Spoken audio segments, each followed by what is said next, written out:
Oi pessoal, bem-vindos ao Bunker e hoje a gente vai dar continuidade à nossa aventura camoniana.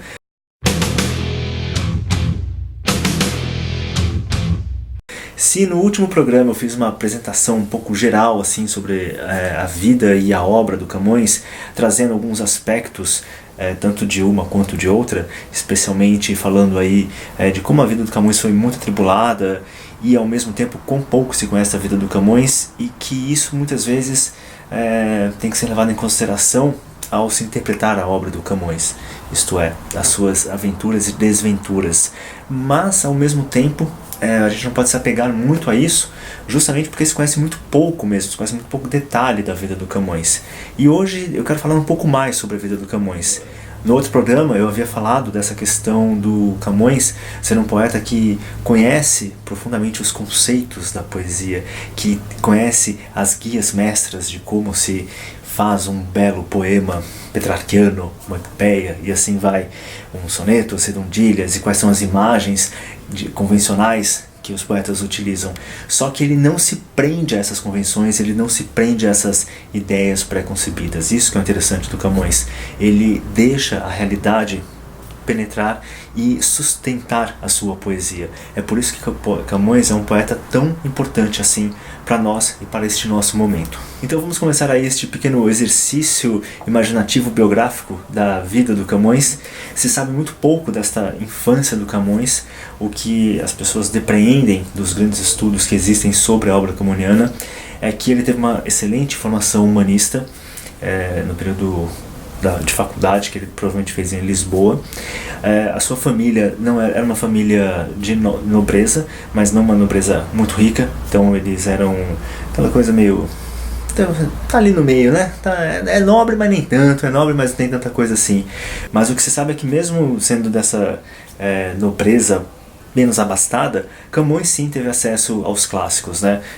Camões leu Homero, leu Virgílio, Cícero, Horácio, todas essas grandes almas nobres da nossa herança ocidental, cultural, fizeram parte da formação intelectual do Camões, mais ainda da sua formação espiritual. Isso é uma coisa muito interessante, porque em determinado momento você percebe na poesia do Camões e nos pequenos relances da sua vida biográfica que ele pertencia a uma república de letras, ele pertencia a uma república que não era aquela apenas dos seus contemporâneos. Camões se identificava com esses grandes poetas do passado, ele percebia ali uma carga cultural, ele percebia uma herança cultural que ele se sentia responsável por carregar à frente. Por que isso? Bom, Camões passa nesse período até os 25 anos mais ou menos nessa formação e vai para a corte portuguesa. Na corte portuguesa, Camões não é lá muito bem quisto pelos seus colegas e pelos seus pares intelectuais, digamos assim. Por que isso acontecia? Camões já tinha ali naquele momento, novamente a realidade se faz presente com o avião passando, então vamos deixar o avião passar um pouquinho e aí a gente continua. Mas, voltando, Camões tinha uma personalidade muito forte, pelo que se diz assim, não só em termos de bravatas masculinas, mas ele era um galanteador, ele se apaixona e ele se envolvia em brigas. Ele não era uma pessoa muito benquista pelos seus, como falei, pelos seus pares intelectuais, então ele sempre ficava um pouco à margem. Mais ainda, em determinado momento desse período em que ele está na corte, ele se envolve em alguma peculiar indiscrição de cunho sexual. Não se sabe exatamente com quem dizem que era com a própria infanta, isso é, a filha lá do rei, dizem que era com uma outra nobre, mais provável, mas ele escreveu alguns dos seus mais belos sonetos e redondilhas, inclusive para esta dama. Só que isso termina gerando um grande inconveniente para Camões, e ele termina sendo convidado a se retirar da corte. Isto é, convidado a se retirar da corte porque o Camões, com as suas indiscrições, termina sendo quase que obrigado a se alistar no exército português e vai lutar contra os árabes, contra os mouros, tudo. Nessa grande batalha de Celta, ele termina perdendo um olho para você. E aí nós temos o nosso grande poeta caolho. Pois é, Camões o Caolho, como chamam por aí. E Camões volta não apenas caolho, mas com um comportamento ainda mais irascível. Ele se entrega ainda mais a bebedeiras, a jogos e a libertinagens. Isso é, hoje em dia você tem muita gente que olha pro Camões assim e fala: ah, porque o Camões com as suas redondilhas e os seus sonetos e o grande poeta português e todas essas coisas, e deixam de ver o homem por trás daquilo, né? E que era um homem extremamente apaixonado pela vida e que pagou um alto preço por isso. Continuemos. Pois bem, Camões termina, depois dessa aventura na África, onde ele perdeu o olho, ele vai parar na Índia. E aí na Índia, em 1560 aproximadamente, Camões começa a escrever os Lusíadas. E a ida de Camões para a Índia marca um período muito sofrido na vida do Camões, porque ele se vê envolto em dívidas, ele depende dos amigos, muitas vezes para ter alguma coisa para comer, inclusive. Isto é, ele vive quase da miséria naquele momento na Índia. Ao mesmo tempo, quando ele está justamente escrevendo o quê? Os seus Lusíadas. Aliás, existe uma passagem nos Lusíadas, que essa daqui que eu quero ler para vocês, que já mostra um pouco de como Camões se enxergava naquele momento. Talvez seja aqui a melhor forma de entender o que acontece com Camões. Não é nem ler as biografias, é ler atentamente certos trechos de seus poemas. Agora o mar, agora experimentando os perigos mavórcios inumanos, qual cana-se que a morte se condena? Numa mão sempre a espada e noutra a pena. Agora com pobreza aborrecida, por hospícios alheios degradado, agora da esperança já adquirida, de novo mais que nunca derribado. Agora as costas escapando a vida, que de um fio pendia tão delgado, que não menos milagre foi salvar-se, que para o rei judaico acrescentar-se. E ainda, ninfas minhas, não bastava que tamanhas misérias me cercassem, senão que aqueles que eu cantando andava, tal prêmio de meus versos me tornassem. A troco dos descansos que esperava, das capelas de louros que me honrassem, trabalhos nunca usados me inventaram, com que em tão duro estado me deitaram. Obviamente, como eu falei aqui, eu não vou dar continuidade à leitura dos Lusíadas hoje, mas acho que aqui você já tem um vislumbre de como esse poema, que é o nosso poema fundador, não foi escrito em um escritório, né? Não foi escrito na tranquilidade do lar, ele foi escrito sob a intempérie da vida. E nessa relação entre a vida do Camões e a sua poesia, o modo como uma sustém a outra, é que é perceptível aquilo que eu venho falando desde a primeira parte deste especial. Camões não se prende a conceitos, a uma ideia, ao mundo como ideia, como diria o grande Bruno Tolentino. E é isso que faz de Camões um poeta tão necessário para o nosso momento atual. É isso que o torna tão moderno, tão essencial para nós. Por quê? Porque por mais que Camões viva em um período da história de Portugal onde há ali um nascente nacionalismo a ser celebrado pelos grandes poetas, e Camões celebra a nação portuguesa, mas de uma forma muito quase nostálgica em determinados momentos, não é tanto uma exaltação, é mais uma relembrança, mais uma saudade daquele Portugal.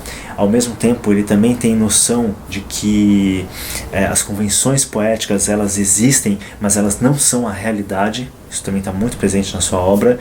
E mesmo o militarismo, o cristianismo do Camões, eles se fazem presentes, mas de forma novamente muito concreta, muito real. Camões entende o militarismo, mas ele também entende a dor da guerra, ele entende os dramas da guerra, ao mesmo tempo que a sua visão cristã do mundo é uma visão sustentada na carnalidade da esperança. Acho que isso é bem interessante, mas eu vou tentar falar mais disso quando for falar exatamente sobre os Lusíadas. Mas antes lá de fazer o próximo programa do Lusíadas, eu acho que todos esses elementos estão presentes justamente em um dos grandes poemas do Camões. Aliás, tem um outro ponto que eu esqueci de falar aqui. Camões também é o homem que percebe a discrepância entre o amor platônico e idealizado, e novamente passa um avião por aqui, e o amor real, o amor concreto, aquele amor que se faz presente no espírito e na carne.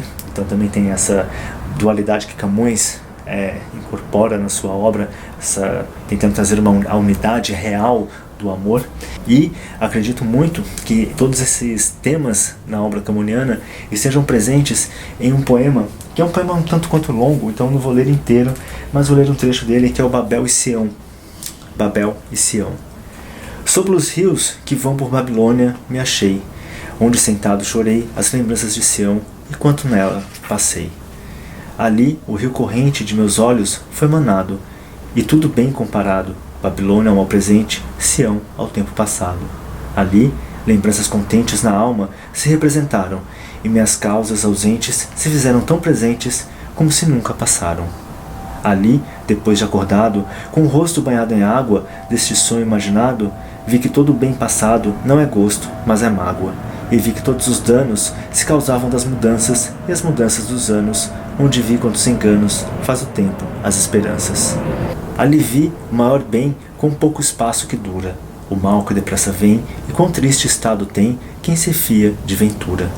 Vi aquilo que mais vale, que então se entende melhor, quanto mais perdido for, vi o bem suceder mal e ao mal muito pior. E vi com muito trabalho comprar arrependimento, vi nenhum contentamento e vejo-me a mim que espalho tristes palavras ao vento. Bem são rios essas águas com que banho este papel, bem parece ser cruel variedade de mágoas e confusão de Babel. Como homem que, por exemplo, dos transes em que se achou, depois que a guerra deixou pelas paredes do templo, suas armas pendurou. Ali vi o maior bem com pouco espaço que dura, o mal que depressa vem e quão triste estado tem quem se fia da ventura. Vi aquilo que mais vale, que então se entende melhor, quanto mais perdido for. Vi o bem suceder mal e ao mal muito pior. E vi com muito trabalho comprar arrependimento, vi nenhum contentamento e vejo-me a mim que espalho tristes palavras ao vento. Bem são rios estas águas com que banho este papel, bem parece ser cruel variedade de mágoas e confusão de Babel. Como homem que, por exemplo, dos transes em que se achou, depois que a guerra deixou pelas paredes do templo, suas armas pendurou.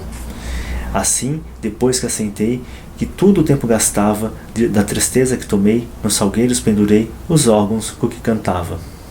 Aquele instrumento ledo deixei de vida passada, dizendo, música amada, deixo-vos neste arvoredo a memória consagrada. Flauta minha que, tangendo, os montes fazias vir, para onde estava escorrendo, e as águas que iam descendo, tornavam logo a subir. Jamais vos não ouvirão os tigres que se amansavam, e as ovelhas que pastavam, das ervas se fartarão, que por vos ouvir deixavam. Já não fareis docemente, em rosas tornar abrolhos, na ribeira florescente, nem poreis freio a corrente, e mais, se for, dos meus olhos. Não movereis a espessura, nem podereis já trazer atrás vós a fonte pura, pois não pudeste mover desconcertos da ventura. Ficareis oferecida à fama, que sempre vela, flauta de mim tão querida, porque, mudando-se a vida, se mudam os gostos dela. Acha a tenra mocidade prazeres acomodados, e logo a maioridade já sente por pouca idade aqueles gostos passados. Um gosto que hoje se alcança, amanhã já não o vejo. Assim nos traz a mudança, da esperança em esperança, e de desejo em desejo. Mas em vida tão escassa, que esperança será forte, fraqueza de humana sorte, que quanto da vida passa, está recitando a morte. Bom, este poema continua, é um poema longo, então por favor leiam com atenção, leiam o resto do poema porque é belíssimo e ele traz muitos elementos que vão depois aparecer nos Lusíadas e dentro da própria obra camoniana. Eu acho que é um grande poema síntese da obra camoniana para mim, esse aqui, Babel e Sião, porque aqui você percebe tudo aquilo que eu venho falando e que se faz presente na obra do Camões, que é essa sensação de desconcerto do mundo. Isso é, por mais que você tenha grandes ideais, por mais que você tenha suas grandes ideologias, seus grandes conceitos, por mais que você queira representar o mundo na sua cabeça, ele vai ser maior do que você e ele vai te desterrar.